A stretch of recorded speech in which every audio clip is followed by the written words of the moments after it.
Ishani Germany में 84। तो चलिए शुरू करते हैं इस नोवेल का नया चैप्टर भी बिना किसी देरी किए। थोड़ी देर बाद एक कार का काफिला एल बड़े से पैलेस में एंटर करता है, जिसमें से वो शख्स यानी ध्रुव जल्दी से कार से बाहर आता है और पैलेस के अंदर जाता है। पैलेस के अंदर जाते ही वो सीधा उसके सेकंड फ्लोर में जाता है। वहाँ एक कमरे में एंटर होते ही उसे 3 लोग दिखाई देते हैं। एक डॉक्टर जो एक बेड में लेते हुए पेशेंट को चेक कर रही थी, और एक लड़की उस पेशेंट के बगल में ही बैठी हुई थी। बगल में बैठी हुई लड़की जैसे ही अपना सर उठाती है, तब उसका चेहरा दिखाई देता है।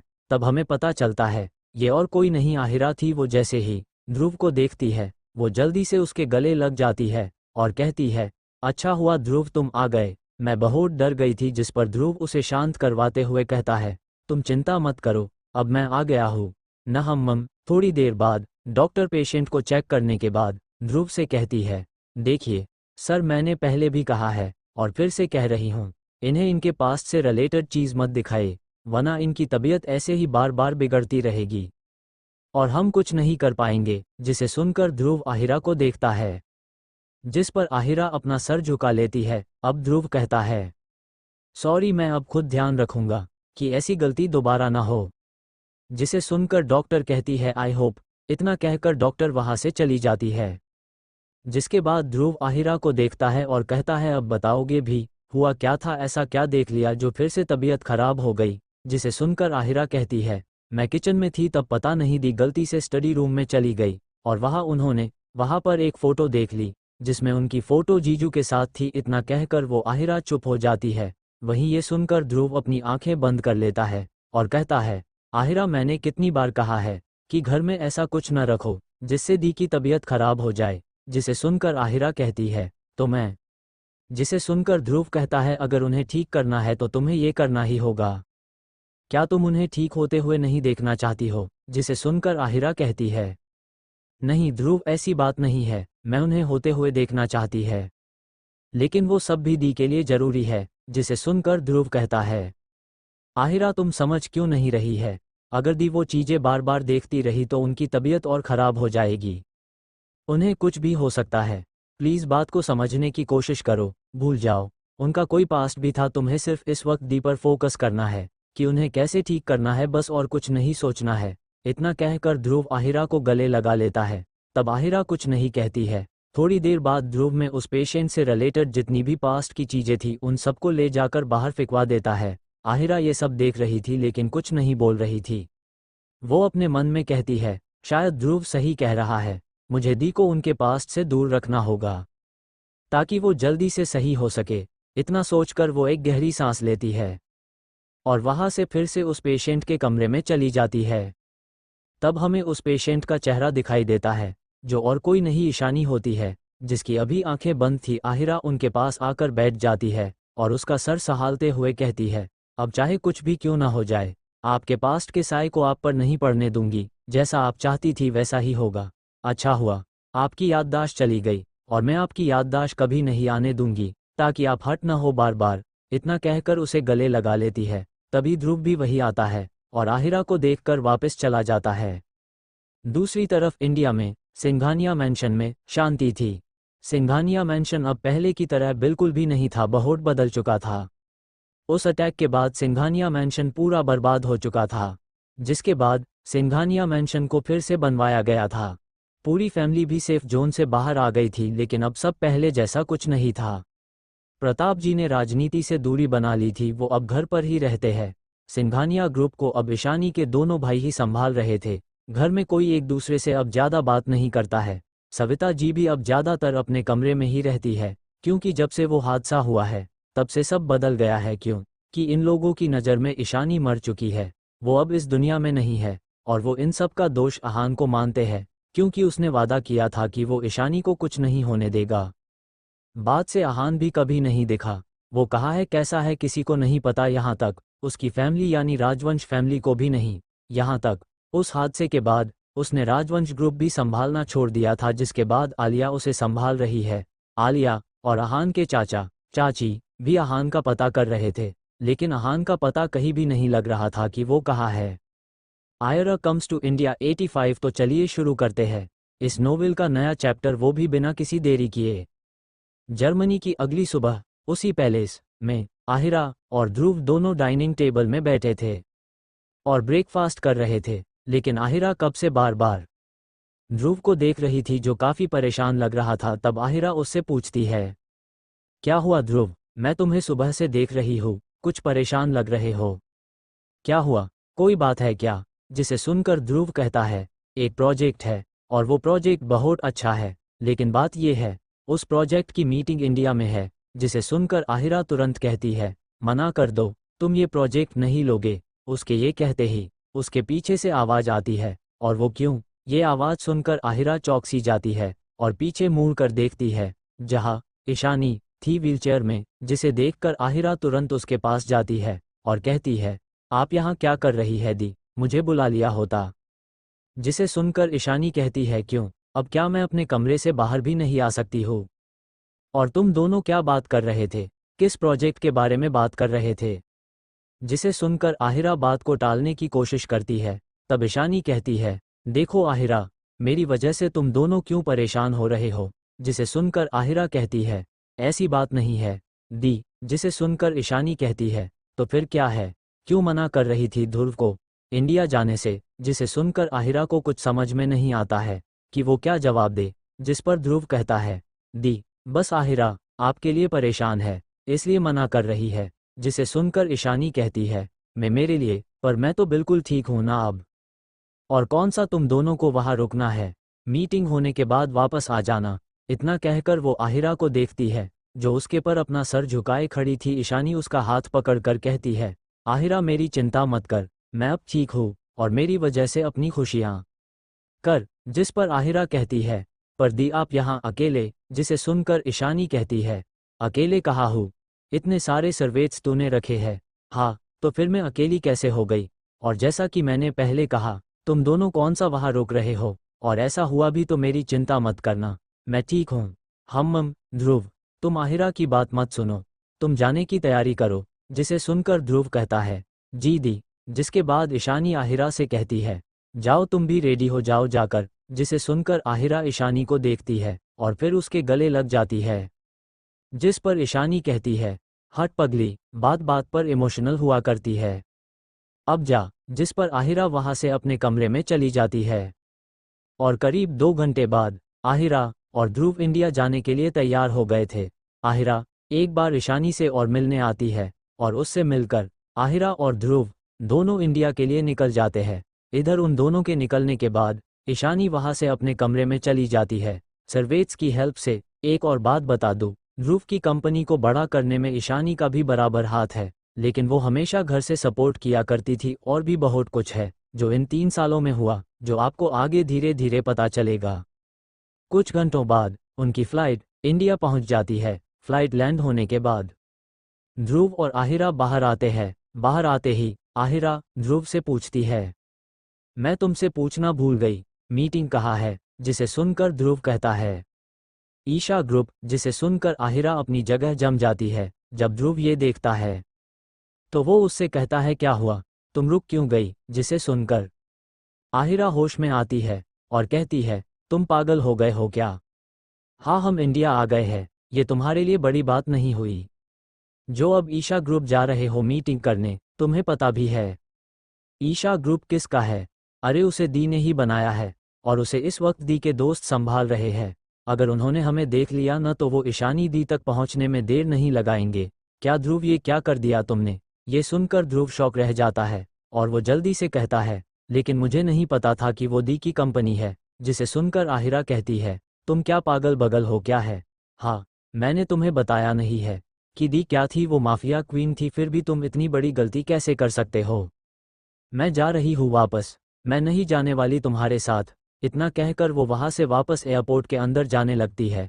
जिस पर ध्रुव उसे रोकता है और कहता है, अरे अरे रुको, 1 मिनट मेरी बात तो सुनो। जिसे सुनकर आहिरा गुस्से में कहती है, क्या सुनूं? अगर पहले बताया तो सुनो। आहिरा, मैं कह रहा हूँ, जब आ ही गई हो तो मीटिंग कर लेते हैं। मीटिंग करने में क्या जाता है? जिस पर आहिरा मुंह बनाते हुए ध्रुव को देखती है। हालांकि दोनों ने अपने चेहरे पर मास्क लगाया हुआ था। आहिरा को कुछ न बोलता हुआ देखकर ध्रुव कहता है, ठीक है, तुम मीटिंग में मत चलना, मैं अकेले चला जाऊंगा, लेकिन तब तक के लिए तो रुक सकती हो ना, फिर साथ में चलते हैं। जिस पर आहिरा मन मारकर कहती है, ठीक है, लेकिन मैं तुम्हारे साथ नहीं आने वाली, मुझे होटल ड्रॉप कर दो, मीटिंग खत्म होने के बाद तुरंत वापस चलना। जिस पर ध्रुव कहता है, ओके, प्रोमिस। बच गए या 86। तो चलिए शुरू करते हैं इस नोवेल का नया चैप्टर, वो भी बिना किसी देरी किए। जिसके बाद ध्रुव आहिरा को एक होटल में छोड़ता है और उसके बाद ध्रुव ईशा ग्रुप के लिए निकल जाते हैं। जल्दी ही ध्रुव ईशा ग्रुप पहुंच जाता है, जहां पहुंचने के बाद वहां का एक स्टाफ मेंबर उसे मीटिंग हॉल में ले जाता है। जब ध्रुव मीटिंग हॉल में एंटर होता है तो देखता है कि वहां कई और बड़े बड़े बिजनेसमैन बैठे थे, लेकिन ध्रुव ज़्यादा ध्यान नहीं देता है। वो एक चेयर में बैठ जाता है। उसके करीब 20 मिनट बाद मीटिंग रूम का डोर एक बार फिर से खुलता है और एक लड़की एंटर होती है। उसने अपने चेहरे पर मास्क लगाया हुआ था। वो जाकर सीईओ की चेयर में बैठ जाती है, जिसके बाद उसकी असिस्टेंट मीटिंग शुरू करने के लिए कहती हैं। ये प्रोजेक्ट करीब 50,000 करोड़ रुपए का था। मीटिंग के शुरू होने के बाद सब बिजनेसमैन अपनी अपनी प्रेजेंटेशन देना शुरू कर देते हैं, लेकिन उस लड़की को कोई भी प्रेजेंटेशन पसंद नहीं आ रही थी। ध्रुव का नंबर सबसे लास्ट में था और जल्दी ही ध्रुव का नंबर आ जाता है। तब ध्रुव अपनी प्रेजेंटेशन देना शुरू करते हैं। जैसे ही ध्रुव प्रेजेंटेशन देना शुरू करता है, उस लड़की की आंखें चमक जाती है, जैसे उसे ये प्रेजेंटेशन पसंद आया हो। ध्रुव अपनी प्रेजेंटेशन अच्छे से देता है और अपनी जगह में बैठ जाता है। जिसके बाद मिस सीईओ को बताना था कि ये प्रोजेक्ट किस कंपनी को मिले। तब वो लड़की बोलना शुरू करते हैं, लगता है अब सिर्फ दिखावे के लिए सब बिजनेसमैन रह गए, कोई सीरियस रहकर बिजनेस नहीं करना चाहता है। हम ऐसे बिजनेस करोगे आप लोग, तब हो चुका दुनिया का कल्याण। इतना कहकर वो उन सभी बिजनेसमैन को वो देखती है, फिर वो अपना सरनामे हिलाते हुए कहती है, कितने ठीक और बेशरम हो तुम लोग, मेरी बात का मतलब भी समझ ना पाए। कोई ना, तो हम ये प्रोजेक्ट डीके ग्रुप को दिया जाता है, इसलिए बाकी सब यहाँ से जा सकते हैं। जिस पर सब अपना मुंह छुपाते हुए वहां से चले जाते हैं। आखिर उनकी को देखते हुए कहती है, मिस्टर ध्रुव कपूर, क्या हम मेरे केबिन में चलकर बात कर सकते हैं? जिस पर ध्रुव हाँ में अपना सर हिला देता है। थोड़ी देर बाद मिस सीईओ के केबिन में मिस सीईओ और ध्रुव दोनों बैठे थे। ये मिस सीईओ और कोई नहीं श्रेया ही थी। वो लगातार ध्रुव को देख रही थी, फिर अचानक से बोल पड़ती है, तो बताइए मिस्टर ध्रुव, ईशानी कहाँ है? जिसे सुनकर ध्रुव के चेहरे का रंग उड़ जाता है। हालांकि उसने अपने चेहरे पर मास्क लगाया हुआ था, वो जल्दी से अपने आप को कंट्रोल करता है और कहता है, कौन ईशानी, आप किस बारे में बात कर रही है मिस? जिसे सुनकर श्रेया कहती है, मिस्टर ध्रुव, मुझे इतना भी बेवकूफ़ मत समझिए। आपने जो प्रेजेंटेशन दिया है उसका स्टाइल बिल्कुल ईशानी के दिए हुए प्रेजेंटेशन से मिलता है, जैसे वो बनाती थी, इसलिए मुझसे तो झूठ मत बोलिए। जिसे सुनकर ध्रुव का गला सूख जाता है। वो अपने आप को काफ़ी कंट्रोल करता है और कहता है, देखिए मिस, मुझे नहीं पता आप किसके बारे में बात कर रही है, और रही बात इस प्रेजेंटेशन की, तो इसे मेरी वाइफ ने बनाया है। मैं किसी भी ईशानी को नहीं जानता हूँ। जिसे सुनकर श्रेया कुछ देर तक देखती रहती है, फिर अचानक से कहती है, ठीक है, कॉन्ट्रैक्ट साइन करते हैं मिस्टर ध्रुव, इसके लिए आपको इंडिया में ही रहना होगा। जिसे सुनकर ध्रुव मना करते हुए कहता है, अगर ऐसा है तो मैं ये प्रोजेक्ट नहीं ले सकता हूँ, क्योंकि मैं इंडिया में नहीं रहना चाहता हूँ एक पल भी, सॉरी। इतना कहकर वो उठकर निकल जाता है, जिसे श्रेया देखती रह जाती है। उधर ध्रुव जल्दी से ईशा ग्रुप से निकलता है और आहिरा को कॉल करता है। आहिरा के कॉल उठाते ही ध्रुव कहता है, तैयार रहना, मैं आ रहा हूँ। इतना कहकर ध्रुव कॉल कट कर देता है और उसके बाद वो आहिरा को लेने के लिए होटल के लिए निकल जाता है, जहाँ पहुंचकर वो आहिरा को पिक करता है और वहां से पहले एक मॉल में जाता है, जहां से दोनों अपना हुलिया चेंज करते हैं और दूसरी कार से एयरपोर्ट निकल जाते हैं। उन्होंने ऐसा इसलिए किया था ताकि उनका जो भी पीछा कर रहा हो वो कंफ्यूज हो जाए। एयरपोर्ट पहुंचते ही वो दोनों जर्मनी की टिकट्स लेते हैं और वापस जर्मनी के लिए निकल जाते हैं। लेकिन श्रेया तब भी उन दोनों का पीछा नहीं छोड़ती है, क्योंकि उसे शक हो चुका था कि ध्रुव ईशानी के बारे में जानता है कुछ, जो कि सच भी था। फ्लाइट में आहिरा ध्रुव को गुस्से से घूर रही थी। वो गुस्से में कहती है, अगर पहले बता देते ना तो ये ना होता। तुमने मुझे एक मुसीबत में डाल दिया है।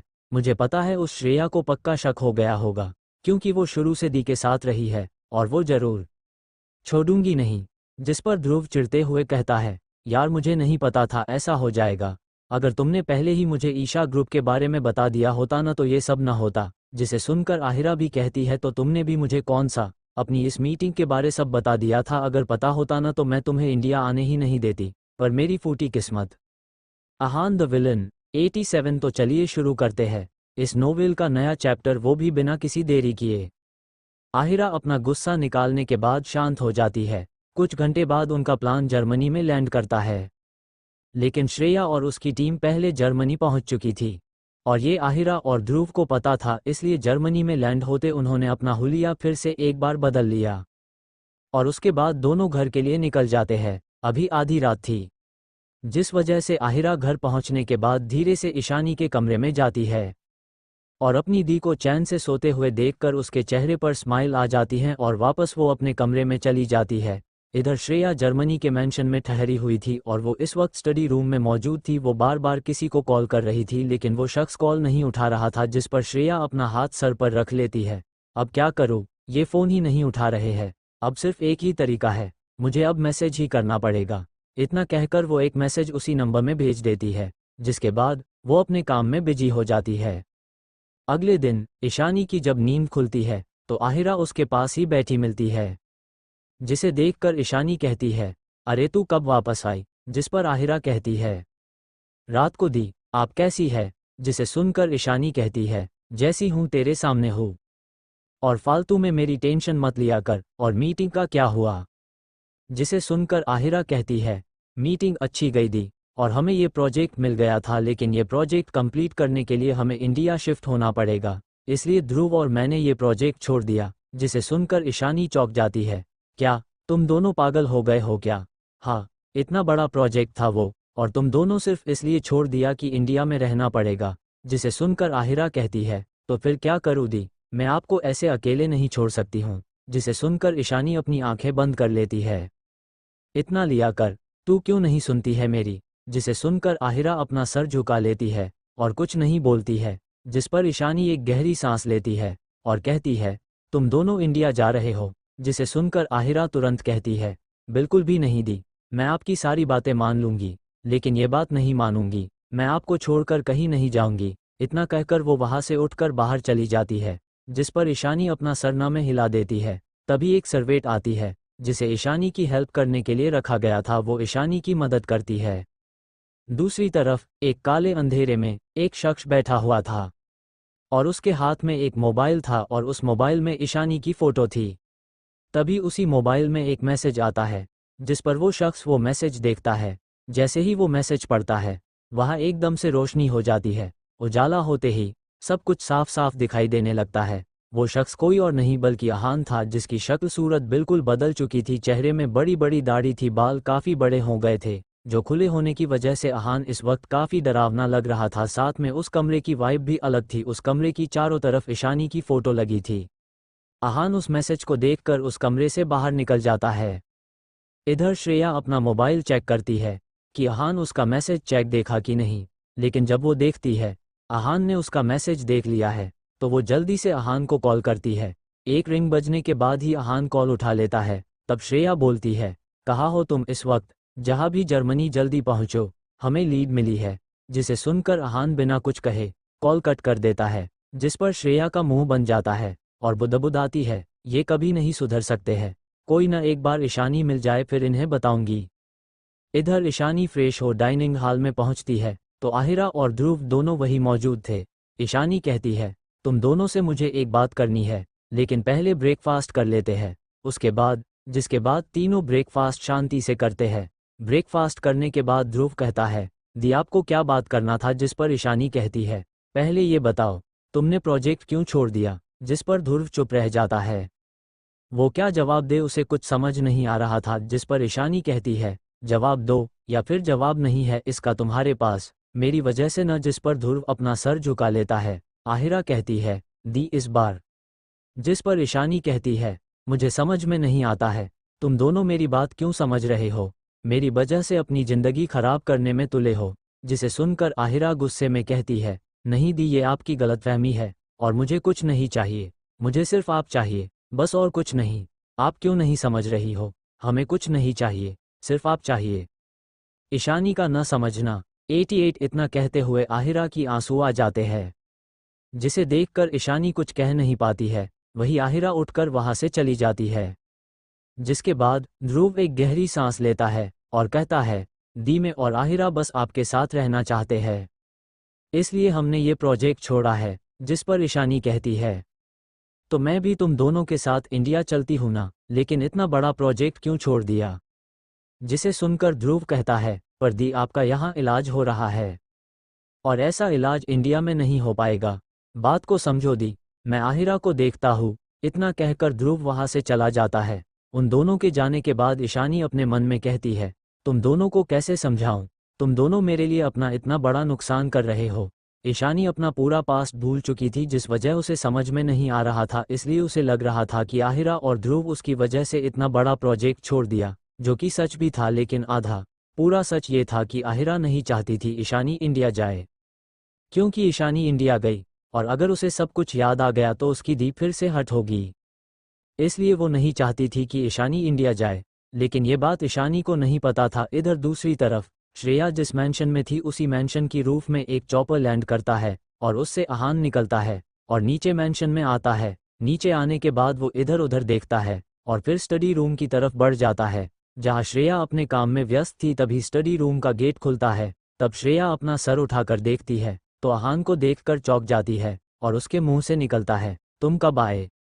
लेकिन इसके उल्टा आहान उससे सवाल करता है, तुम्हें क्या पता चला है उसके बारे में। जिसे सुनकर श्रेया कहती है, पहले मैंने सवाल किया है तो मुझे जवाब चाहिए। जिसे सुनकर आहान के आसपास का ऑरा एकदम से सर्द हो जाता है और वो श्रेया पर गन तान देता है और कहता है, अगर मुझे जवाब नहीं मिला तो सारी गोली तुम्हारे शरीर के अंदर करती है और सेम डायलॉग मारती है। जिसे सुनकर आहान की आंखें छोटी हो जाती है, लेकिन अगले ही पल वो फायर कर देता है। जिस पर श्रेया तुरंत झुक जाती है और गुस्से में कहती है, अरे यार मैं मजाक कर रही थी, तुम शांति से बैठो, मैं बताती हूँ सब कुछ। थोड़ी देर बाद स्टडी रूम में शांति होती है। श्रेया और आहान दोनों शांति से बैठे हुए थे। श्रेया बोलना शुरू करती है, मुझे पक्का तो नहीं पता है, लेकिन मुझे शक है ईशानी यही जर्मनी में ही है और मुझे ध्रुव कपूर पर शक है। मुझे लगता है उसे पता है ईशानी कहाँ है। जिसे सुनकर आहान बिना कुछ वहां से उठकर जाने लगता है। जिसे देखकर श्रेया कहती है, अरे कहाँ जा रहे हो तुम, मैंने अभी तुम्हें पूरी बात भी नहीं बताई।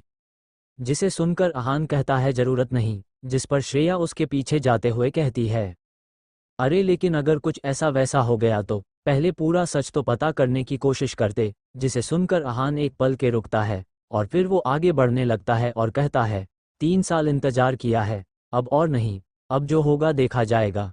इतना कहकर वो मैंशन से बाहर निकल जाता है। श्रेया भी उसके पीछे जाती है, ये सोचकर कि कहीं आहान कुछ गलत न कर दे जिससे बाद ईशानी गुस्सा करे। इसलिए वो आहान को रोकना चाहती थी, लेकिन आहान ये मानने के लिए तैयार होना। तब वही आहिरा के रूम के ध्रुव उसे शांत करवा चुका था। ध्रुव कहता है, आहिरा तुम बात बात पर गुस्सा क्यों हो जाती है, तुम जानती हो दी क्यों ऐसा बिहेव कर रही है। जिस पर आहिरा कहती है, हाँ जानती हूँ, बहुत अच्छे से जानती हूँ, और कहीं न कहीं उनकी हालत की जिम्मेदार मैं ही हूँ। अगर उस दिन मैं सही टाइम पर वहां पहुंच जाती तो शायद आज दी सही होती और अच्छी होती। जिस पर उसे गले लगा लेता है, लेकिन तभी उसका फ़ोन बजता है। वो देखता है, तब उसे पता चलता है कि उसके असिस्टेंट का कॉल आ रहा है। जिसे सुनकर ध्रुव कहता है, मैं बात करके आता हूँ। इतना कहकर वो बालकनी में जाकर कॉल रिसीव करता है, हाँ हेलो। जिस पर उस तरफ से असिस्टेंट कुछ ऐसा बताता है जिसे सुनकर ध्रुव शॉक हो जाता है, क्या। जिस पर उसका असिस्टेंट कहता है, हाँ सर जल्दी आ जाए, बहुत बड़ी प्रॉब्लम हो गई, हम अकेले नहीं संभाल पाएंगे। जिसे सुनकर ध्रुव कहता है, ठीक है मैं आता हूँ। इतना कहकर वो कॉल कट करता है और वापस रूम में आता है। तब तक आहिरा रूम से जा चुकी थी, जिसे देखकर वो भी रूम से बाहर आ जाता है और देखता है वो हाल में अकेले बैठी हुई है। जिसे देखकर ध्रुव उसके पास आता है और कहता है, आहिरा मैं ऑफिस निकल रहा हूँ। जिसे सुनकर आहिरा कहती है, तो जाओ ना, मुझे क्यों बता रहे हो। स्टोरी अपडेट के लिए टेलीग्राम चैनल को ज्वाइन कर लीजिए और आप लोग हमें ऐसे ही लोग हमें इंस्टा पर भी फॉलो कर सकते हैं। सपोर्ट करते रहिए और रिव्यूज देते रहिए ताकि हमें और अच्छा लिखने की कोशिश करते रहे। आयरा एंग्री 89। तो चलिए शुरू करते हैं इस नोवेल का नया चैप्टर, वो भी बिना किसी देरी किए। आहिरा की ऐसी बात सुनकर ध्रुव समझ जाता है आहिरा अभी भी गुस्सा है। जिस पर ध्रुव कहता है, आहिरा बात को समझा करो, तुम्हें पता तो है ना उनके बारे में सब कुछ, फिर क्यों इतना ओवर रिएक्ट कर रही हो? जिसे सुनकर आहिरा कहती है, मैं ओवर रिएक्ट नहीं कर रही हूँ। पर दी क्यों नहीं समझ रही है, मुझे इस बात पर गुस्सा आ रहा है। जिसे सुनकर ध्रुव कहता है, समझ जाएंगी, हम्मम में चलता हूँ। इतना कहकर वो आहिरा के फहद को चूमता है और ऑफिस के लिए निकल जाता है। इधर ध्रुव के ऑफिस यानी डी के ग्रुप में इस वक्त माहौल बहुत खराब था। वहाँ हड़कंप मची हुई थी क्योंकि अहान वहाँ पहुँच चुका था और वहाँ की हर चीज़ को बर्बाद कर रहा था। चारों तरफ वहाँ गोलियां ही चल रही थी। वहाँ के एम्प्लॉय किसी तरह से अपने आप को बचाए रखे थे। तभी ध्रुव, जो बहुत स्पीड से ऑफिस आया था, उसकी कार वहाँ आकर रुकती है और फौरन कार से बाहर आकर ऑफिस के अंदर जाता है, जहाँ अहान और उसके गार्ड तबाही मचाकर रखाई थी। ये देखकर ध्रुव की आंखें बड़ी हो जाती है। रुको, रुक जाओ। लेकिन कोई नहीं रुकता है, न अहान और न ही उसके गार्ड्स।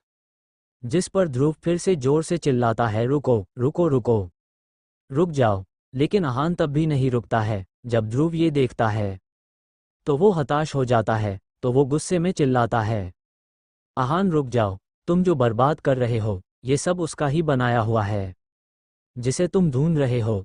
ये सुनकर अहान एकदम से रुक जाता है। उसके रुकते ही गाइस भी रुक जाते हैं। ये देखकर ध्रुव आगे बढ़ता है और अहान के सामने आकर खड़ा हो जाता है और उसे देखते हुए कहते हैं, तुम खुद को क्या समझते हो? हा अहान, ये जो तुमने बर्बाद किया है ये उसका ही बनाया हुआ है। जैसे तुमने पहले चोट पहुंचाते थे, ठीक उसी तरह आज तुमने उसकी चीजें भी बर्बाद करने में तुले हुए हो। लेकिन उसके इतना कुछ कहने के बाद भी कुछ नहीं बोलता है। ध्रुव चारों तरफ अपनी नज़र घुमाकर देखता। ऑफिस है उसका, देखने में लग रहा था जैसे कोई खंडहर हो। ये देखकर ध्रुव अहान को देखता है, क्या जानना चाहते हो? ये जानना चाहते हो कि वो जिंदा है या मर गई? तो सुनो, जिंदा है वो, लेकिन जिंदा रहकर भी वो मर चुकी है, क्योंकि वो सब कुछ भूल चुकी है। उसको कुछ याद नहीं है। उस दिन तुम्हारी एक गलती की वजह से तुम दोनों का बच्चा भी बच पाए।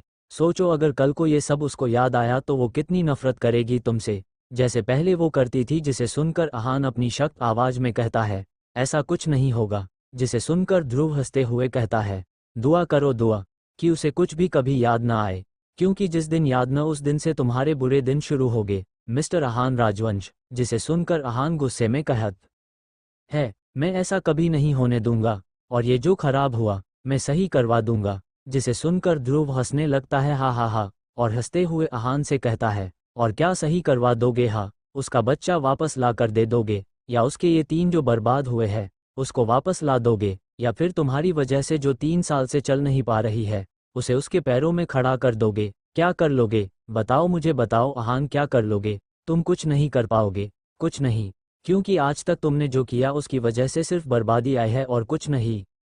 इसलिए यहाँ से चले जाओ।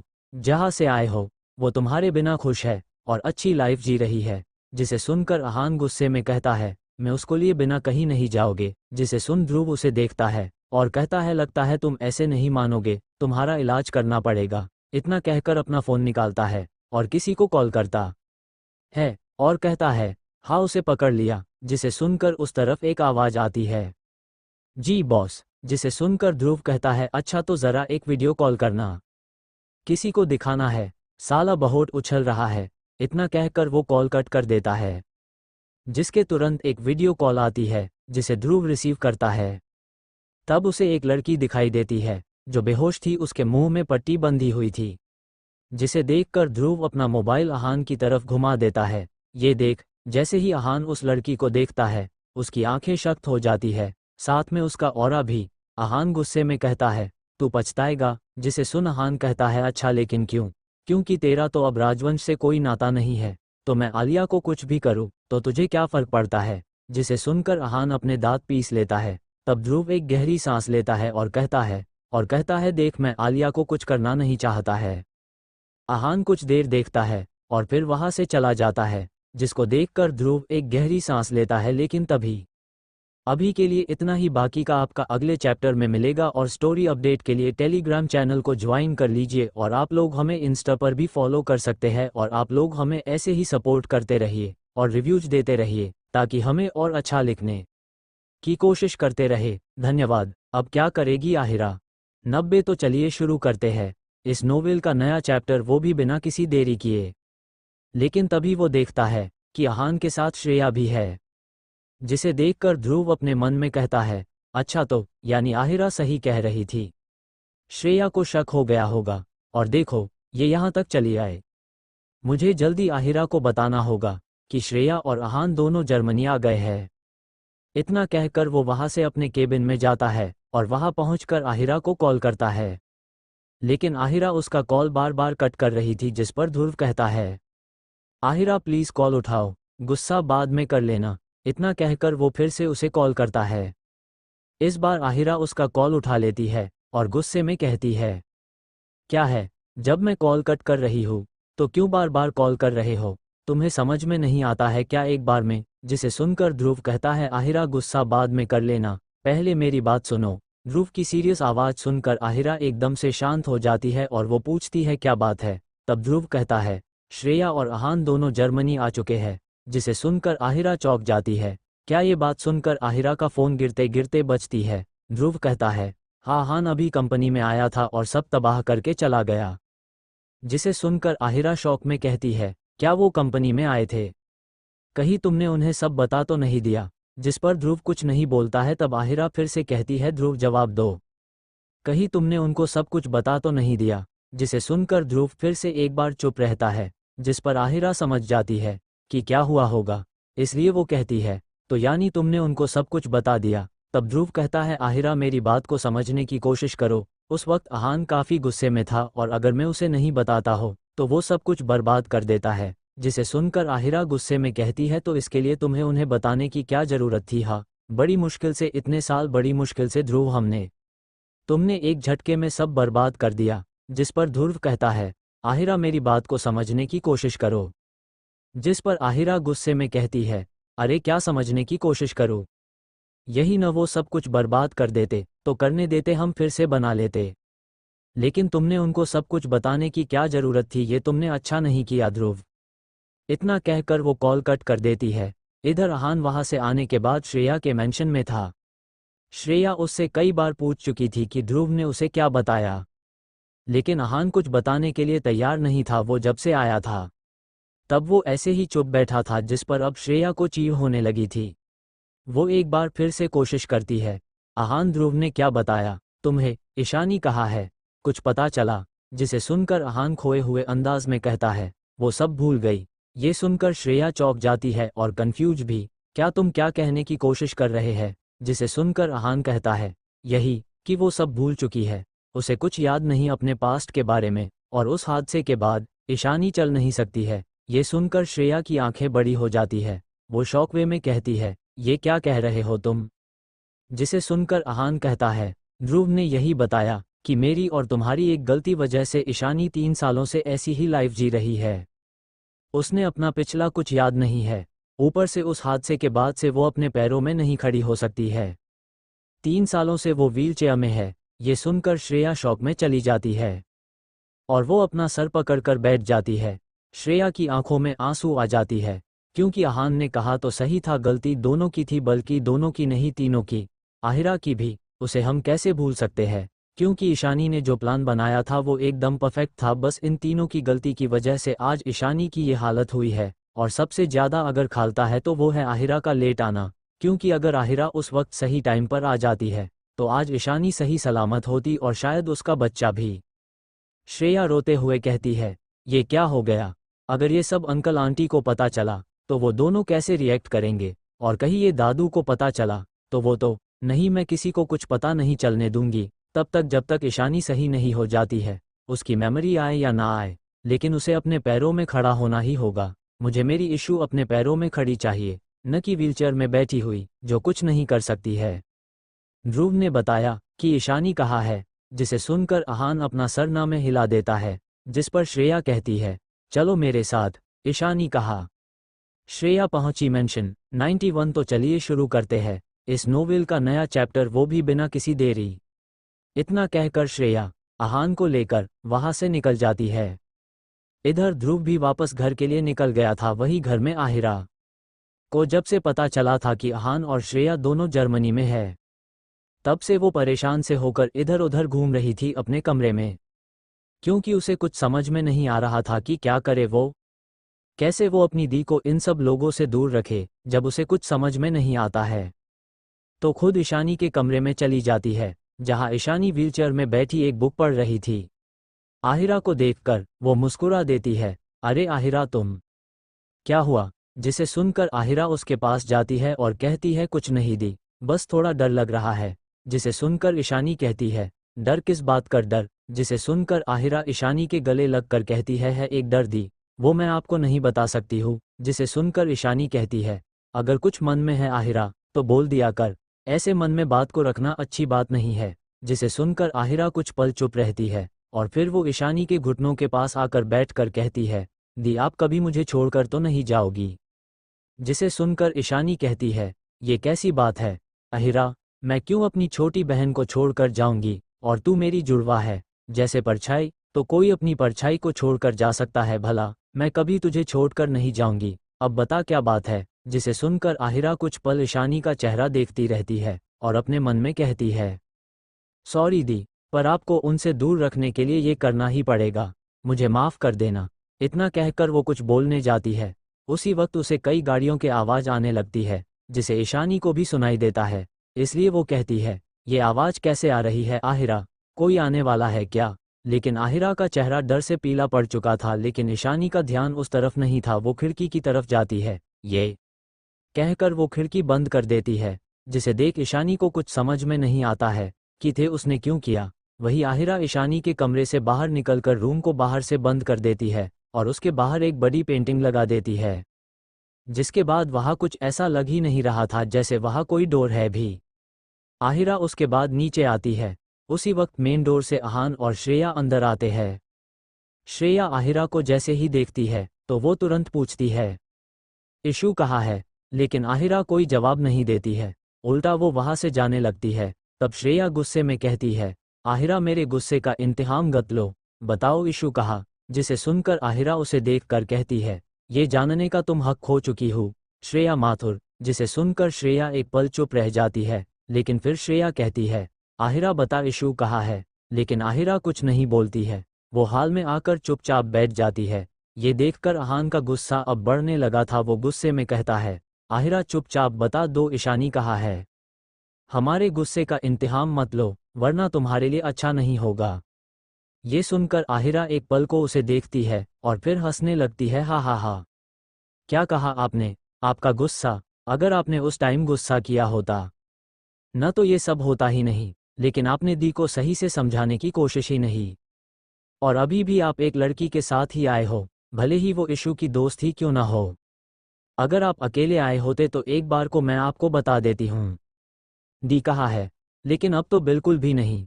मैं अपनी दी के पास एक ऐसे इंसान को तो नहीं जाने दूंगी जो इतनी जल्दी हार मान जाता हो। क्यों श्रेया, मैंने सही कहा ना? तुम ही तो लेकर यहाँ आए हो आखिर, क्योंकि मिस्टर आहान को पता भी नहीं होगा कि दी कहाँ होगी, लेकिन तुमने जज कर लिया तुरंत। ये सुनकर श्रेया कहती है, तुमने मेरे मेंशन के कैमरे हैक किए थे। जिसे सुनकर आहिरा कहती है, ये कौन सी बड़ी बात है मेरे लिए?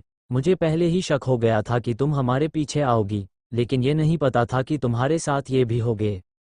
वही आहान से अपना गुस्सा कंट्रोल नहीं हो रहा था। उसे अब किसी भी कीमत में ईशानी अपने सामने चाहिए थी, इसलिए वो खुद ही ईशानी को ढूंढने लगा वहाँ के कमरे को खोलकर। ये देखकर आहिरा गुस्से में कहती है, ये क्या कर रहे हैं आप मिस्टर आहान? जिस पर श्रेया कहती है, ये तुम्हें पहले सोच लेना चाहिए था आहिरा, क्योंकि आहान भले ही ईशानी को न समझाया पाया हो, लेकिन उसका प्यार कभी झूठा नहीं था और न अब है। तुम बस दुआ करो कि उसे ईशानी मिल जाए, वरना वो उसे गुस्से से देखने लगती है। इधर आहान ईशानी को ढूंढते हुए सेकंड फ्लोर में पहुंच जाता है, जिस पर आहिरा की दिल की धड़कनें बढ़ने लगती है। आहान सेकंड फ्लोर के कमरे को खोल खोल देखता है, लेकिन तभी उसकी धड़कनें एकदम से तेज हो जाती है, जिस पर आहान एकदम से रुक जाता है और वो उस तरफ देखता है जहां वही पेंटिंग लगी थी जिसे आहिरा अभी थोड़ी देर पहले लगा कर आई थी।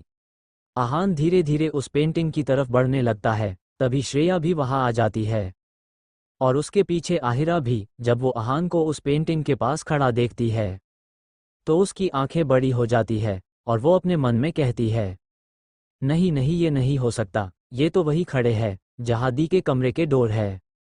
अब मैं क्या करूं? कैसे मैं इनको रोकूं उन तक पहुंचने से? आहिरा कुछ सोच ही रही थी कि तभी वहां ध्रुव भी आ जाता है और आहान को देखकर गुस्से में कहता है, तुम्हारी हिम्मत भी कैसे हुई मेरे घर में आकर ये सब करने की अहान, जिस पर अहान गुस्से से उसे देखता है और कहता है चला जा चुपचाप यहाँ से, वरना तेरे लिए अच्छा नहीं होगा। जिसे सुनकर ध्रुव कहता है लगता है तुम भूल गए हो, क्योंकि ये घर मेरा, तो जाना तुम्हें पड़ेगा मुझे नहीं, इसलिए चुपचाप यहाँ से निकल जाओ अहान, वरना तुम्हारे लिए अच्छा नहीं होगा। I am your husband WW92। तो चलिए शुरू करते हैं इस नोवेल का नया चैप्टर, वो भी बिना किसी देरी। अहान उसे घूर कर देखता है और फिर से वो उस पेंटिंग को देखने लगता है, जिसे देखकर ध्रुव गुस्से में कहता है क्या तुम्हें एक बात में सुनाई नहीं देता है। तब श्रेया गुस्से में कहती है सुनाई तो तुम्हें नहीं पड़ रहा है, चुपचाप क्यों नहीं बता देते, ईशानी कहा है। जिसे सुनकर ध्रुव अपने दांत पीसकर उससे कहता है मिस श्रेया माथुर, आप तो बीच में आए ही न, वही सबसे अच्छा होगा। मैं अहान से बात कर रहा हूँ, आपसे नहीं। और अहान तुम चुपचाप यहाँ से जा रहे हो या नहीं। लेकिन अहान उसकी एक नहीं सुनता है, वो उस पेंटिंग की तरफ बढ़ता है, जिसे देखकर आहिरा जाकर उसके सामने खड़ी हो जाती है और अहान को देखकर गुस्से में कहती है क्या तुम्हें सुनाई नहीं दे रहा है, हम इतनी देर से कह रहे हैं तुझसे कि यहाँ से चले जाओ, तो क्यों नहीं चले जाते। जीरो सुनकर अहान आहिरा को घूर कर देखता है, जिससे आहिरा को काफी डर लग रहा था। तभी अहान अपने दांत पीसते हुए कहता है मेरे सामने से हट जाओ आहिरा। जिसे सुनकर आहिरा थोड़ा डरते हुए कहती है बिल्कुल भी नहीं, और तुम जाओ यहाँ से, ईशानी दी यहाँ नहीं है। जिसे सुनकर अहान को इस बार इतना तेज गुस्सा आता है, वो आहिरा को एक तरफ धकेल देता है, जिससे आहिरा गिरते गिरते बचती है, क्योंकि ध्रुव उसे संभाल लेता है। ये देख ध्रुव उससे कुछ कहता, लेकिन तब तक अहान उस पेंटिंग को वहां से हटा चुका था, जिसके बाद डोर साफ साफ दिखाई देने लगा था। ये देखकर आहिरा चिल्लाती है नहीं, मैं तुम्हें दी तक नहीं पहुंचने दूंगी। इतना कहकर अहान के सामने दोबारा जाना चाहती थी, लेकिन तभी उसका पैर मुड़ जाता है और उसे बहुत तेज दर्द होता है। जिस पर श्रेया उसके पास आती है उसे देखने के लिए, लेकिन आहिरा उसको अपने से दूर धकेल देती है। दूर रहो मुझसे, ये झूठी फिक्र करने की जरूरत नहीं है मेरी। वही अहान उस गेट को देख रहा था। अहान उसका लॉक ही तोड़ देता है और गेट खुल जाता है। गेट खुलते ही अहान अंदर चला जाता है और गेट को अंदर से बंद कर देता है, ताकि और कोई अंदर नहीं आ सके। वही अंदर ईशानी, जो अभी भी अपनी व्हीलचेयर में बैठी हुई थी, वो जब गेट को खुलता देखती है और अनजान शख्स को अंदर आते हुए देखती है, वो पूछती है कौन है। ये आवाज़ जैसे ही अहान के कानों में पड़ती है, उसकी आंखें जैसे बंद हो जाती है। यही आवाज़ वो सुनने के लिए 3 साल से बेताब था। वो धीरे से मुड़ता है और ईशानी को देखता है, जो व्हीलचेयर में बैठी थी, नॉर्मल कपड़े पहने हुए। उसके पैरों में 1 साल पड़ी थी, जिससे पैर ढके थे। ये देखकर अहान के दिल में काफ़ी तेज दर्द होता है। वो धीरे कदमों से ईशानी की तरफ बढ़ता है। तब ईशानी उससे फिर से पूछती है कौन हो तुम, और यहाँ मेरे कमरे में कैसे चले आए। आहिरा आहिरा, वो बार बार आहिरा को आवाज़ लगाने लगी, जिसे बाहर आहिरा सुन रही थी। वो अंदर जाना चाहती थी, लेकिन डोर अंदर से बंद था। उसकी आंखों में आंसू आ गए थे। ये देखकर श्रेया कहती है तुम ऐसा क्यों कर रही हो आहिरा, इससे तुम्हें भी और ईशानी को भी तकलीफ होगी। माना हमसे गलती हुई थी उस वक्त, लेकिन इसका मतलब ये तो नहीं कि तुम ईशानी को सबसे दूर कर दोगी। जिसे सुनकर आहिरा गुस्से में कहती है तो क्या करती, बोलो क्या करती। मेरी दी वहाँ कभी खुश नहीं थी। हाँ, उन्हें फैमिली का प्यार मिला, सब कुछ मिला, लेकिन जो प्यार उन्हें मिलना चाहिए वो नहीं मिला। क्योंकि इतना कहकर वो अचानक से चुप हो जाती है, जैसे उसे कुछ पता हो, लेकिन वो कहने से रुक गई। ये देखकर श्रेया अपने मन में कहती है ये आहिरा क्या कहते कहते हुए रुक गई। क्या वो वजह आहिरा को पता है, जिससे ईशानी अहान को अपने पास आने से रोक रही है? शायद। तभी आहिरा बोलते बोलते हुए चुप हो गई। इधर अहान ईशानी के पास आकर घुटनों के बल बैठकर उसके पैरों को देखता है। ईशानी भी उसे अजीब नज़रों से देख रही थी। उसे कुछ समझ में नहीं आ रहा था कि ये कौन है उसके सामने, जो उसका जवाब भी नहीं दे रहा है। वो एक बार फिर से उससे पूछती है तुम कौन हो और मेरे कमरे में क्या कर रही हो। जिसे सुनकर अहान धीरे से कहता है मैं तुम्हारा हस्बैंड हूँ। ये सुनकर ईशानी का चेहरा अजीब हो जाता है और उसके चेहरे पर गुस्सा दिखाई देने लगता है। वो गुस्से में कहती है क्या बकवास कर रहे हैं। जिसे सुनकर अहान कहता है यही सच है, तुम मेरी वाइफ हो। जिसे सुनकर ईशानी गुस्से में कहती है मैं नहीं मानती, और इस बात का क्या सबूत है कि तुम मेरी हस्बैंड हो। जिसे सुनकर अहान कहता है तुम्हें सबूत चाहिए। इतना कहकर वो अपना फ़ोन निकालता है और उसमें उन दोनों का मैरिज सर्टिफिकेट की फ़ोटो निकालकर उसे दिखाता है, और उस सर्टिफिकेट को देखकर चौंक जाती है। ये नहीं हो सकता है, ये सच नहीं हो सकता है। जिस पर आहान कहता है यही सच है, तुम मेरी वाइफ हो और मैं तुम्हें लेने के लिए आया हूँ। ईशानी की हालत खराब। 93 तो चलिए शुरू करते हैं इस नोवेल का नया चैप्टर, वो भी बिना किसी देरी किए। यही सच है, तुम मेरी वाइफ हो, मिसेज ईशानी आहान राजवंश। लेकिन ईशानी का ध्यान तो उसकी बातों पर था ही नहीं, बल्कि उसका ध्यान तो उस सर्टिफिकेट पर था जो आहान ने उसे दिखाया था, जिसे देखते ही ईशानी के माथे में पसीना आने लगता है और उसे कुछ धुंधला सा अपनी यादों में दिखने लगता है, जिस पर ईशानी अपनी आंखें बंद कर लेती है और अपना सर पकड़ लेती है।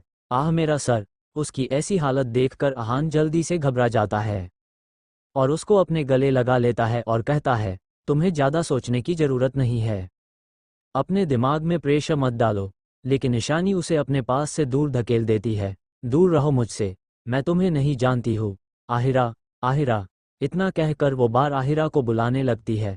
आहान उसे समझाने की और उसे संभालने की पूरी कोशिश करता है, लेकिन ईशानी आउट ऑफ कंट्रोल हो चुकी थी। सर में दर्द होने की वजह से अब तो उसके नाक से खून भी निकलने लगा और फिर वो बेहोश हो जाती है, जिसे देखकर आहान बहुत डर जाता है। वो उसके गाल को थपथापता है, ईशानी, ईशानी, होश में आओ। ईशानी, देखो मुझे डराओ मत। इशू, होश में आओ।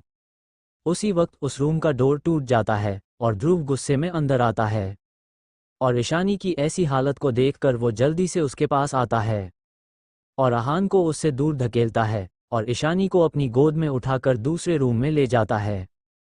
आहिरा अपनी बहन की ऐसी हालत को देख बहुत घबरा जाती है और वो जल्दी से डॉक्टर को कॉल करके मेंशन में आने के लिए कहती है और ध्रुव के पीछे जाती है। श्रेया भी उसके पीछे जाने को होती, लेकिन ये देखकर आहिरा गुस्से में कहती है, खबरदार, अब जो एक कदम भी बढ़ाया है, तुम लोगों की वजह से मेरी बहन की ये हालत हुई है, अब क्या उसे मारकर ही दम लोगे? जिस पर श्रेया धीरे से कहती है, आहिरा, मेरा ये। जिस पर आहिरा उसकी बात को काटते हुए कहती है, बस करो श्रेया, और कितना ढोंग करोगी? हाँ, सपोर्ट करने के बजाय ऐसे इंसान का सपोर्ट कर रही हो जो कभी मेरी बहन को समझ ही नहीं पाया। जिस पर श्रेया बिल्कुल चुप हो जाती है। तब आहिरा एक गहरी सांस लेती है और कहती है, प्लीज उन्हें लेकर यहाँ से चले जाओ और दोबारा आने की जरूरत नहीं है। इतना कहकर वो उस कमरे में चली जाती है जहाँ ध्रुव ईशानी को लेकर गया था।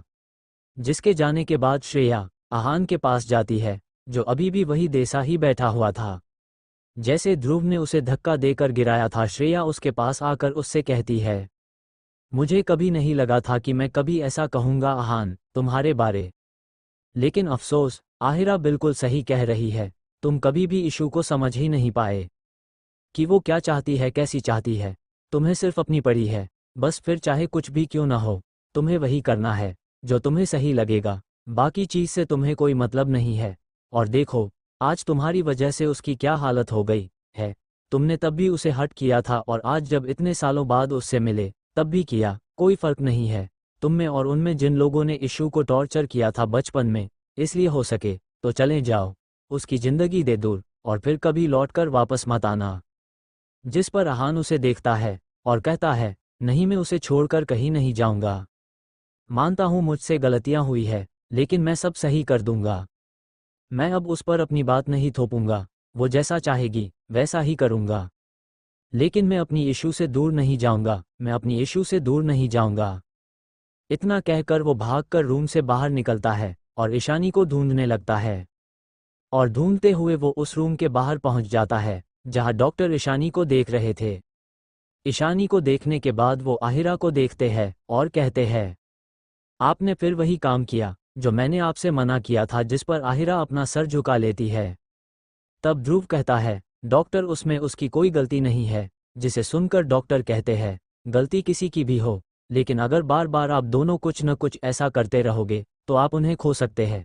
ये बात मैंने आपको कई बार बताई है, लेकिन आप उस बात को सीरियस नहीं ले रहे हो। और देखो आज उसका नतीजा, उसकी वजह से आज उनकी हालत काफ़ी ज़्यादा खराब हो गई है। दिमाग की कई नसें डैमेज हो गई है, जिसकी वजह से उनकी नाक से खून आया है। मेरी मानिए तो आप इन्हें किसी ऐसी जगह लेकर जाए जहां नेचर हो, ताकि इनके दिमाग को शांति महसूस हो। मैंने कुछ दवाई लिख दी है, आप इन्हें टाइम टू टाइम देते रहिएगा। इतना कर खड़ा रह जाता है और कहता है, मिस्टर राजवंश, आप यहाँ। जिस पर आहान होश में आता है, नहीं तो वो डॉक्टर की बात में इतना खो गया था कि उसे होश ही नहीं रहा। डॉक्टर की आवाज़ सुनकर ध्रुव और आहिरा भी आहान को देखते हैं। आहान डॉक्टर को देखकर पूछता है, वो कैसी है? जिसे सुनकर डॉक्टर कुछ समझ नहीं पाता है। तब ध्रुव आगे आकर कहता है, आइए डॉक्टर, मैं आपको छोड़ देता हूँ। इतना कहकर वो उन्हें लेकर वहाँ से चला जाता है। जिसके बाद आहान रूम के अंदर ईशानी के पास जाने को होता है। तब आहिरा उसके सामने आकर खड़ी हो जाती है और गुस्से में कहती है, क्या आपका मन नहीं भरता है मिस्टर राजवंश, मेरी दी को चोट पहुंचाने में? लेकिन आहान उसकी बात को इग्नोर करके साइड से ईशानी के पास जाता है और ईशानी के पीले पड़े हुए चेहरे को देखता है। उसके बाद वो ईशानी को अपनी गोद में उठाता है और उसे लेकर वहां से जाने लगता है। ये देखकर आहिरा और ज्यादा बौखला जाती है और वो गुस्से में कहती है, कहाँ ले जा रहे हो मेरी दी? छोड़ो उन्हें। तब आहान कहता है, आहिरा सामने हटो। जिसे सुनकर आहिरा कहती है, बिल्कुल भी नहीं, मैं अब अपनी दी को कुछ नहीं होने दूंगी, छोड़ो उन्हें। आहान ईशानी को ले गया। 94। तो चलिए शुरू करते हैं इस नोवेल का नया चैप्टर, वो भी बिना किसी देरी किए। छोड़ो मेरी दी को, मैं उन्हें तुम्हें कहीं ले जाने नहीं दूंगी। लेकिन तभी ध्रुव की आवाज पीछे से आती है, जाने दो उसे आहिरा। जिसे सुनकर आहिरा पीछे मुड़कर ध्रुव को देखती है और कहती है, ये क्या कह रहे हो तुम ध्रुव? जिसे सुनकर ध्रुव उसके पास आता है। जो तुमने सुना आहिरा, उसे जाने दो, सिर्फ एक बार आखिरी बार उस पर भरोसा करके देखो। जिसे सुनकर आहिरा गुस्से में कहती है, ध्रुव तुम भी अपने दोस्त का साथ दे रहे हो। जिसे सुनकर ध्रुव कहता है, नहीं आहिरा, मैं बस दी को सही सलामत देखना चाहता हूँ। क्या तुम नहीं चाहती हो कि ईशानी दी पहले की तरह हो जाए? जिसे सुनकर आहिरा एकदम से चुप हो जाती है। तब ध्रुव कहता है, तुम भी चाहती हो न कि वो ठीक हो जाए? जिस पर आहिरा हाँ में अपना सर हिलाती है।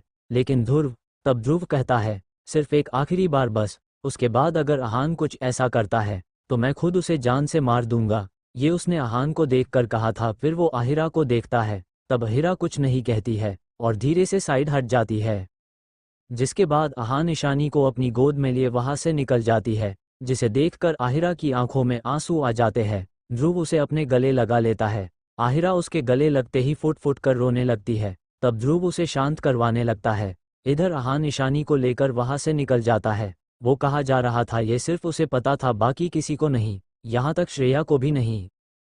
24 घंटे बाद जब ईशानी की आंखें खुलती है तो वो अपने आप को एक कमरे में पाती है। वो कमरा पूरा ब्लैक और ग्रे की थीम में था। ईशानी ये देखकर वो एकदम से उठकर बैठ जाती है और इधर उधर देखती है, ये कौन सी जगह है? तभी उस रूम का गेट खुलता है और आहान अंदर आता है। जिसे देखकर ईशानी चौंक जाती है।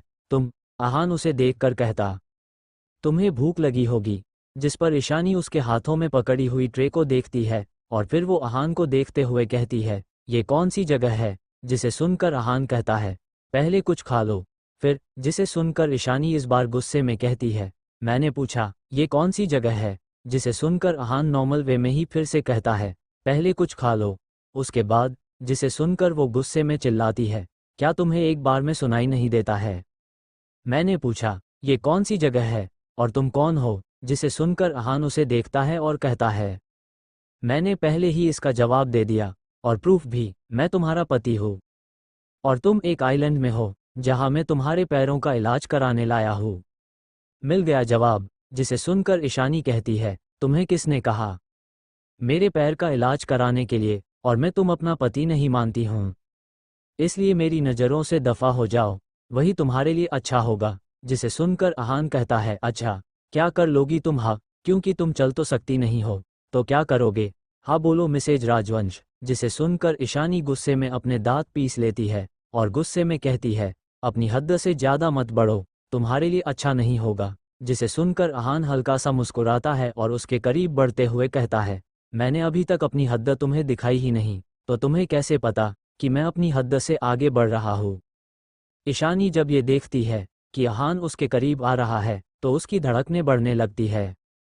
वो कहती है, ये क्या कर रहे हो? तुम मेरे करीब क्यों आ रहे हो? जिसे सुनकर आहान कहता है, मैं वही कर रहा हूँ जो तुमने अभी अभी कहा, अपनी हद पार कर रहा हूँ। इतना कहकर वो ईशानी के ऊपर झुकने लगता है। जिससे ईशानी वापस से लेट जाती है और कहती है, देखो ये तुम सही नहीं कर रहे हो। जिसे सुनकर आहान उसके और करीब जाते हुए कहता है, मुझे अच्छे से पता है मैं क्या कर रहा हूँ। उन दोनों का चेहरा इतना पास आ चुका था कि उन दोनों के बीच 1 इंच का भी फासला मुश्किल से बचा जाता है। दोनों एक दूसरे की आंखों में देख रहे थे। ईशानी की दिल के धड़कनें इतनी तेज धड़क रही थी कि अभी उसका दिल उसके सीने से बाहर आ जाएगा। वही आहान की नज़र बार ईशानी के होठों पर जा रही थी, जिससे उसका गला सूखने लगता है और अगले ही वो अपने होठ उसके होठ में रख देता है और ईशानी को किस करने लगता है, जिससे ईशानी इतनी ज़्यादा शॉक हो गई थी कि उसकी आंखें बड़ी बड़ी हो गई और वो रिएक्ट करना ही भूल गई। लेकिन आहान उसे लगातार किस कर रहा था। वो जब महसूस करता है कि ईशानी अपना मुंह नहीं खोल रही है तो उसके होठ में हल्का सा काट आहान अपनी जीभ उसके मुंह के अंदर एंटर कर लेता है और वो पहले ज़्यादा पैशनेट होकर किस करने लगता है। वही इससे ईशानी अपने संज में आती है और दोनों हाथों से आहान को खुद से दूर करने की कोशिश करने लगती है। ईशानी और आहान 95। तो चलिए शुरू करते हैं इस नोवेल का नया चैप्टर, वो भी बिना किसी देरी किए। ईशानी कोशिश कर रही थी आहान को खुद से दूर करने के लिए, लेकिन आहान ने ईशानी को कसकर जकड़ रखा था, जिस वजह से ईशानी की कोशिश बेकार जा रही थी। वही आहान बस उसे किस किए जा रहा था, साथ में अब उसके हाथ धीरे धीरे ईशानी की बॉडी में घूमने लगे थे, जिस वजह से ईशानी को सिरहन हो रही थी। करीब 20 मिनट बाद आहान ईशानी को छोड़ता है। तब ईशानी गहरी गहरी सांस लेने लगती है, लेकिन आहान उसके गले में किस किए जा रहा था, जिस पर ईशानी अपनी सांसों को संभालते हुए उससे कहती है, मिस्टर राजवंश, दूर हटिए मुझसे, नहीं तो मुझसे बुरा कोई नहीं होगा। लेकिन आहान अब कहाँ सुनने वाला था। ईशानी को आज बहुत गुस्सा आ रहा था, खासकर अपने ऊपर, क्योंकि वो कुछ कर नहीं पा रही थी। वही आहान उसके गले में किस करते हुए उसकी शर्ट को निकालने लगता है, जिसे महसूस करके ईशानी की आंखें बड़ी बड़ी हो जाती है। मिस्टर राजवंश, लेकिन आहान को इस वक्त खुद होश नहीं था कि वो क्या कर रहा था। आहान उसके बॉडी से शर्ट निकाल कर फेंक देता है। अब ईशानी सिर्फ इनरवियर में थी। आहान वापस से उसे किस करने लगता है, साथ में अपने एक हाथ से उसके उभार को प्रेस करता है, जिससे ईशानी की मुंह से हल्की सा आह बार बार निकल रही थी। आहान उसकी इनरवियर भी निकाल देता है और उसके ब्रेस्ट को सक करने लगता है, जिससे ईशानी की आंखें बंद हो जाती है। और ये सिलसिला कब तक चलता रहता है, ये उन दोनों को खुद भी नहीं पता। जब आहान थक जाता है, वो ईशानी के बगल में लेट जाता है और उसे अपनी बाहों में भर लेता है। ईशानी ऊपर से नेक थी, ईशानी सो चुकी थी। आहान उसके चेहरे को देखता है और उसे देखते हुए कहता है, आई एम सॉरी, पर यह करना बहुत जरूरी थी। इतना कहकर वो उसके माथे को चूम लेता है और उठकर कबर्ड से उसके लिए कपड़े निकालता है और सही से ब्लैंकेट से कवर करता है और उसके बाद खुद भी फ्रेश होने चला जाता है। अगले दिन जब ईशानी की नींद खुलती है तो सुबह हो चुकी थी। धूप की रोशनी हल्की हल्की उसके कमरे में आ रही थी, लेकिन उसके साथ ही उसको कल के बारे में सब याद भी आने लगता है, जिसे याद कर ईशानी के चेहरे पर एक शर्म और गुस्सा दिखाई देने लगता है। वो गुस्से में दांत पीसते हुए अपने आप से कहती है, मिस्टर राजवंश, मैं आपको छोड़ूंगी। आपने जो मेरी मजबूरी का फ़ायदा उठाया है न, बस एक बार मुझे अपने पैरों में खड़े होने दो, उसके बाद मैं बताऊंगी कि मैं क्या कर सकती हूँ। इतना कहकर वो अपने आप को देखती है और अपने कपड़े बदले हुए देखकर अपनी आंखें बंद कर लेती है। वो समझ जाती है उसके कपड़े आहान ने चेंज किए होंगे। तभी रूम का डोर खुलता है और आहान अंदर आता है। ईशानी भी उसे देखती है। आहान उसे देखकर उसके पास आता है और कहता है, जग गई तुम। इतना कहकर वो उसके माथे को चूम लेता है, जिसके एहसास से ईशानी की आंखें अपने आप बंद हो जाती है। तभी आहान उसे अपने गोद में उठा लेता है, जिससे ईशानी हड़बड़ा अपनी आंखें खोल देती है और उसे देखकर पूछती है, अब कहाँ ले जा रहे हो मुझे। जिसे सुनकर आहान उसको देखता है और कहता है, थोड़ी देर में पता चल जाएगा। इतना कहकर वो उसे लेकर कमरे से बाहर निकल जाता है और थोड़ी देर बाद बेसमेंट में आता है, जहाँ कई हाईटेक मेडिसिन मशीन लगी थी और डॉक्टर वहाँ काम कर रहे थे। ये सब देखकर ईशानी की आंखें हैरानी से बड़ी हो जाती है। आहान ईशानी को लेकर वहाँ पर लगे एक बेड में लिटा देता है। तब तक डॉक्टर आहान के पास आ जाते हैं। तब आहान कहता है, चेक इट, जिस पर डॉक्टर ईशानी को चेक करने लगते हैं। जब तक डॉक्टर ईशानी को चेक करते हैं, आहान ईशानी के पास ही रहता है, उसे एक पल भी नहीं छोड़ता है। वही ईशानी भी घबराहट के मारे आहान को पकड़ रखा था, साथ में अपनी आंखें भी बंद करके रखी हुई। करीब 1 घंटे बाद आहान ईशानी को लेकर वापस रूम में आता है और उसे बेड में बैठा देता है और उससे कहता है, क्या तुम शावर लेना चाहोगी। जिसे सुनकर ईशानी हाँ में अपना सर हिला देती है और कहती है, तुम मुझे वॉशरूम में छोड़ दो। जिसे सुनकर आहान उसे वापस से अपनी गोद में उठाता है और उसे वॉशरूम में ले जाता है और कहता है, अब ये भूल जाओ, मैं तुम्हें छोड़ दूंगा, परेशान मत हो, अब कुछ नहीं करूंगा जब तक तुम पूरी तरह से सही नहीं हो जाओगी। ये सुनकर ईशानी परेशान हो जाती है, क्योंकि अगर अहान वहाँ रहा तो वो कैसे शावर लेगी। लेकिन वही अहान ईशानी को लेकर बाथटब में बैठा देता है और उसके हाथ पकड़ लेती है और कहती है, मैं कर लूंगी। जिस पर अहान एक गहरी सांस लेता है, ठीक है, मैं बाहर ही हूँ, जब सब हो जाए तो आवाज़ लगा देना। इतना कहकर वो बाहर चला जाता है, जिसके जाने के बाद ईशानी एक गहरी सांस लेती है और खुद से कहती है, चलो ये मान तो गया। इतना कहकर वो जल्दी से शावर लेती है और थोड़ी देर बाद जब वो सब कर लेती है तो अब उसे अहान को बुलाना था, जिस पर ईशानी हिचकिचाने लगती है। निशा 96। तो चलिए शुरू करते हैं इस नोवेल का नया चैप्टर, वो भी बिना किसी देरी किए। लेकिन फिर ईशानी हिचकिचाते हुए अहान को बुलाती है। अहान, अहान। वही अहान बाहर जब ईशानी की आवाज़ सुनाई पड़ती है तो वो फौरन जल्दी से अंदर जाता है और ईशानी को वापस से अपनी गोद में उठाता है और कमरे में ले आता है। और उसके बाद वो खुद अपने हाथों से ईशानी के बालों को ड्राई करता है ताकि उसके बाल सूख जाए। जिसके बाद वो ईशानी को देखकर कहता है, यही वेट करो, मैं तुम्हारे लिए खाना लेकर आता हूँ। इतना कहाकर वो वहाँ से चला जाता है। जिसके जाने के बाद ईशानी अपनी आंखें बंद कर लेती है और अपना एक हाथ अपने दिल में रख लेती है, क्योंकि उसका दिल इस वक्त बहुत तेजी से धड़क रहा था और वो अपने मन में कहती है, शांत हो जा, शांत हो, क्यों इतने तेजी से धड़क रहा है यार। थोड़ी देर बाद अहान उसके लिए खाना लाता है और उसे अपने हाथों से खिलाता है। जिस पर ईशानी पहले तो हिचकिचाती है, लेकिन थोड़ी देर बाद कंफर्टेबल हो जाती है। खाना खिलाने के बाद अहान ईशानी को देखता है और कहता है, मैं अब जो तुम्हें बताने जा रहा हूँ, जो सुनकर तुम्हें शायद थोड़ा शौक लगे, लेकिन यही सच है, क्योंकि तुम्हें कुछ याद नहीं है। और मैं नहीं चाहता हूँ कि तुम बार बार अपने दिमाग में प्रेशर डालो जिससे तुम्हारी तबीयत बार बार खराब हो। इसलिए मैं तुम्हारे बारे में सब कुछ बताने जा रहा हूँ। जिसे से कर ईशानी की आंखें एकदम से शक्त हो जाती है। अहान धीरे धीरे कर उसे बताने लगता है, सब कुछ नहीं, बस उतना जितना जरूरी है जिससे ईशानी शांत हो जाए। और ऐसा हुआ भी। ईशानी को देखकर लग रहा था जैसे उसे अहान की बात पर उसे यकीन हो, क्योंकि अहान ने उसे सच ही बताया था, बस पूरी बात नहीं बताई थी, क्योंकि वो नहीं चाहता था कि ईशानी अब इन सब में पड़े। लेकिन अहान ने जो जो बताया था वो सब सच था। अहान आगे कहता है, अगर तुम्हें यकीन नहीं है मेरी बात पर तो मैं तुम्हें इन सब के सबूत भी दिखा देता हूँ। आ जाता है, लेकिन इस बार उसके हाथ में एक फाइल थी। वो फाइल वो ईशानी को देते हुए कहता है, ये लो, खुद देख लो। ईशानी एक बार अहान को देखती है और फिर उस फाइल को देखती है, फिर वो फाइल ले लेती है और देखने लगती है, जिसमें कुछ सबूत थे जो ये साबित कर रहा था कि अहान ने जो जो उससे कहा है वो सब सच है।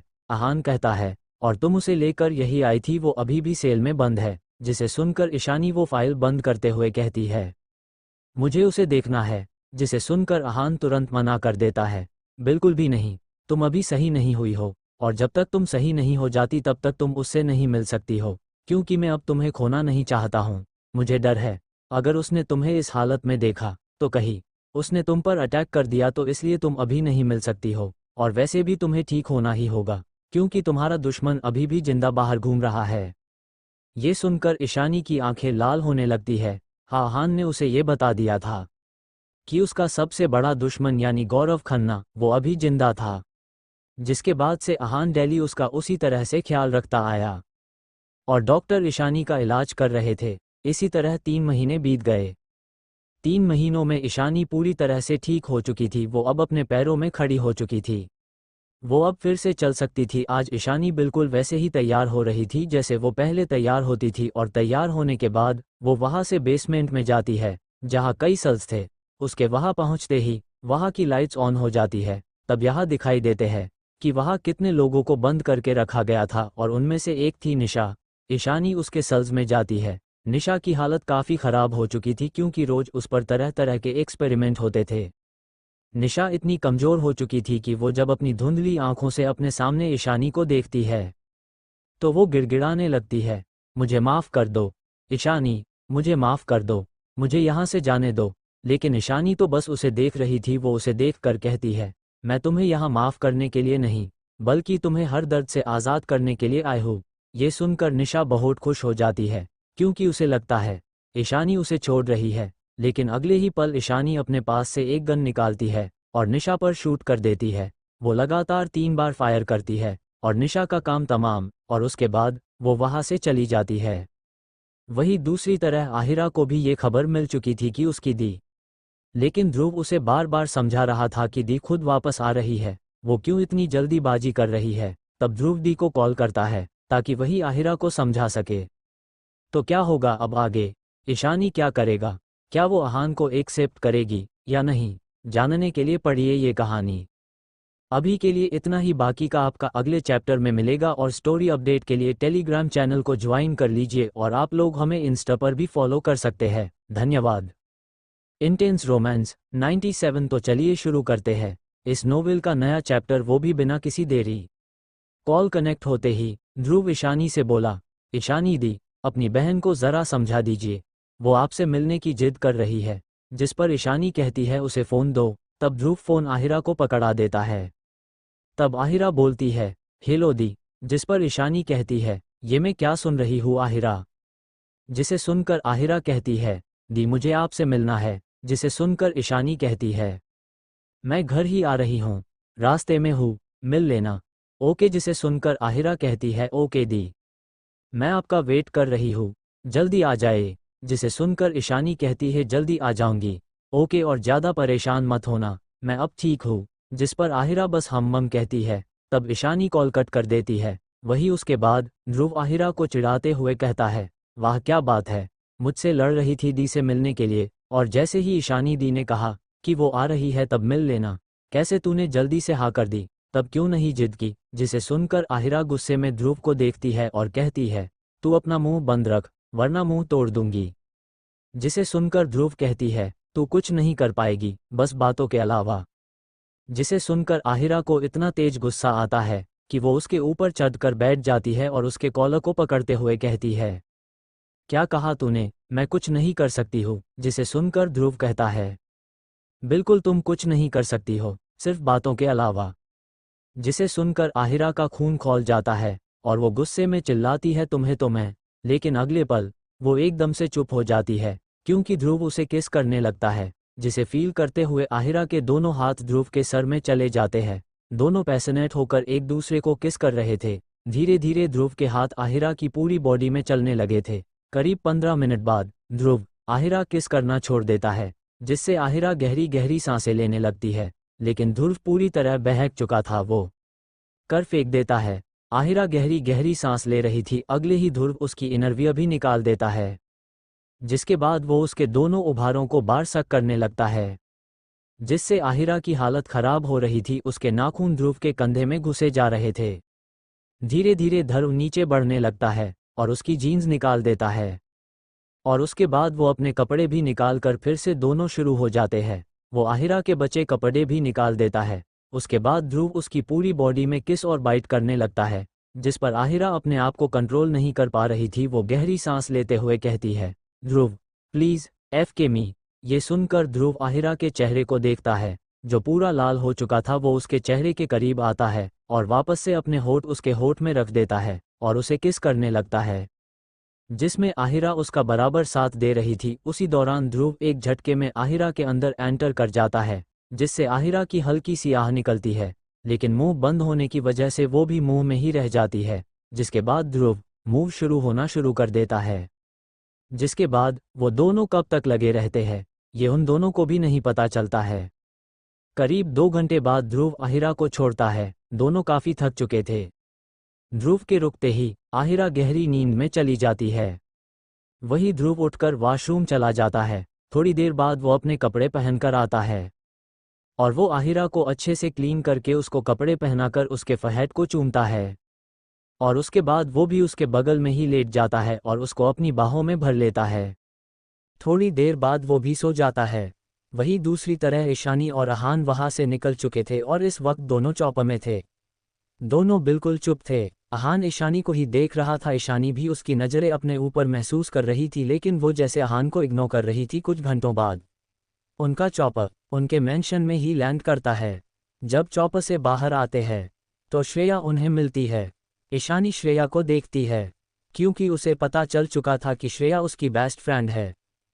श्रेया ईशानी को पैर में खड़े हुए देखकर भागकर उसके गले लग जाती है और खुश होते हुए कहती है, तू बिल्कुल सही हो गई ईशू, देखना अब दोनों मिलकर पहले जैसे पूरी दुनिया में राज करेंगे, फिर से जैसे पहले करते थे। जिसे सुनकर ईशानी की भौहें सिकुड़ जाती है। वो कहती है क्या मतलब, जिसे सुनकर अहान जल्दी से कहता है अरे ये पागल फालतू में कुछ भी बोलती रहती है, तुम उसकी बातों पर ज़्यादा ध्यान न दो। पागल सुनकर श्रेया उसे घूर कर देखने लगती है। लेकिन है, तुम चलो मैं तुम्हें कमरे में ले चलता हूँ, तुम थक गई होगी इसलिए थोड़ा आराम कर लो।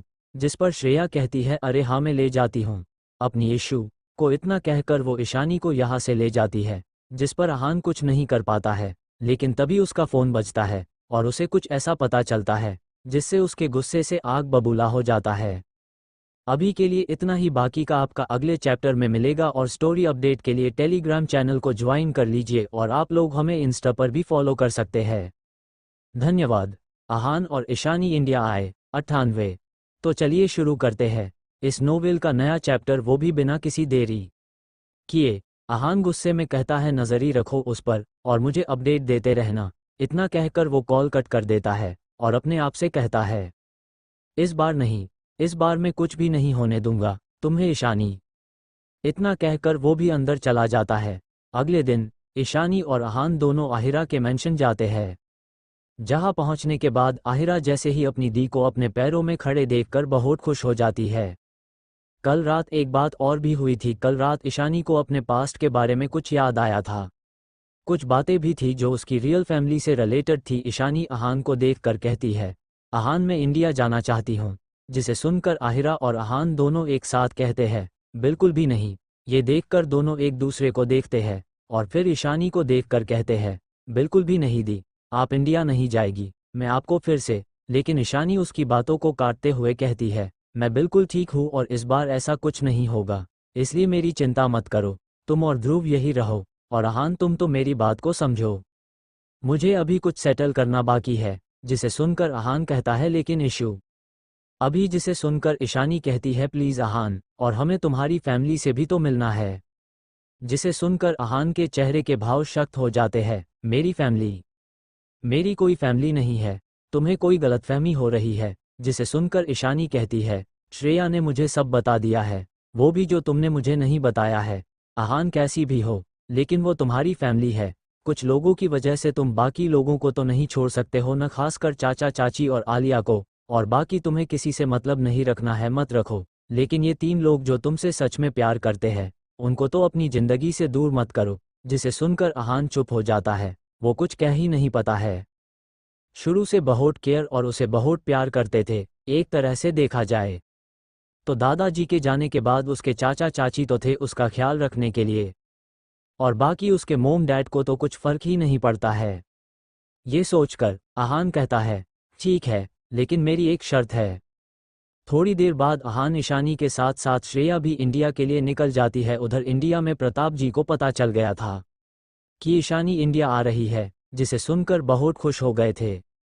उन्होंने ये खबर सबको दे दी, जिससे बाकी सब भी खुश हो गए थे और सब मिलकर ईशानी के आने का वेट कर रहे थे। कुछ घंटों के बाद उनका जेट सीधे सिंघानिया मैंशन के रनवे में लैंड करता है, जिसके बाद अहान ईशानी को लेकर बाहर निकलता है। उसके बाद श्रेया भी बाहर आती है, जिसके बाद तीनों साथ में ही अंदर जाते हैं। जैसे ही सब लोग ईशानी को देखते हैं तो उनकी आंखों में आंसू आ जाते हैं। आखिर आए भी क्यों न, उनकी बच्ची इतने दिन उनसे दूर रही। यहाँ तक उन्हें तो ये भी पता था कि ईशानी जिंदा भी है। वो तो श्रेया थी जिसने उसको ढूंढ निकाला, और एक वही थी जिसकी विश्वास ही नहीं हुआ था कि ईशानी अब नहीं रही। और आज उसके विश्वास का नतीजा ये था, ईशानी सबके सामने खड़ी थी।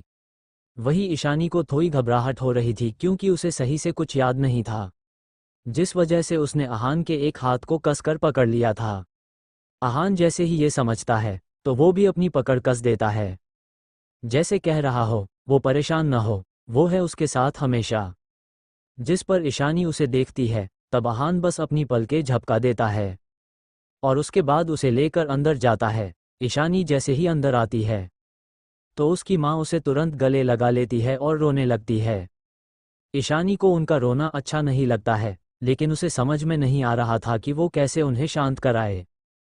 इसलिए वो धीरे से बोलती है माँ आप ऐसे रोडे मत। ये सुनकर उसकी माँ ईशानी को देखकर कहती है पता है मैं ये सुनने के लिए कितना तरस गई थी, मैंने सोचा हमने तुझे सच में खो दिया।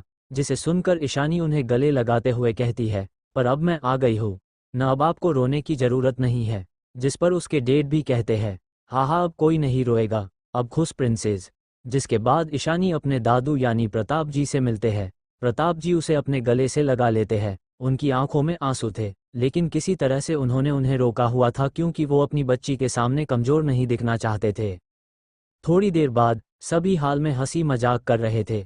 ईशानी सबके बीच रहा था, तब ईशानी सबको देखते हुए कहती है, मैं आप सबसे एक जरूरी बात करना चाहती हूँ। जिसे सुनकर दादाजी कहते हैं, हाँ बोली ना बेटा। जिसे सुनकर ईशानी एक गहरी सांस लेती है और कहती है, मैं और अहान शादी करना चाहते हैं, पूरे विधि विधान से। ये सुनकर सब लोग कुछ पल के शांत रहते हैं। प्रताप जी अहान को देखते हैं और फिर ईशानी को देखकर कहते हैं, तुमने ये फैसला सोच समझ कर किया है न ईशु। जिसे सुनकर ईशानी कहती है, हाँ दादाजी, लेकिन ये शादी हम सिर्फ अपनी फैमिली वालों के बीच ही करना चाहते हैं। जिसे सुनकर उसके डैड कहते हैं, जैसा हमारी प्रिंसेस चाहती है ठीक वैसा ही होगा। अभी के लिए इतना ही, बाकी का आपका अगले चैप्टर में मिलेगा। और स्टोरी अपडेट के लिए टेलीग्राम चैनल को ज्वाइन कर लीजिए और आप लोग हमें इंस्टा पर भी फॉलो कर सकते हैं। धन्यवाद।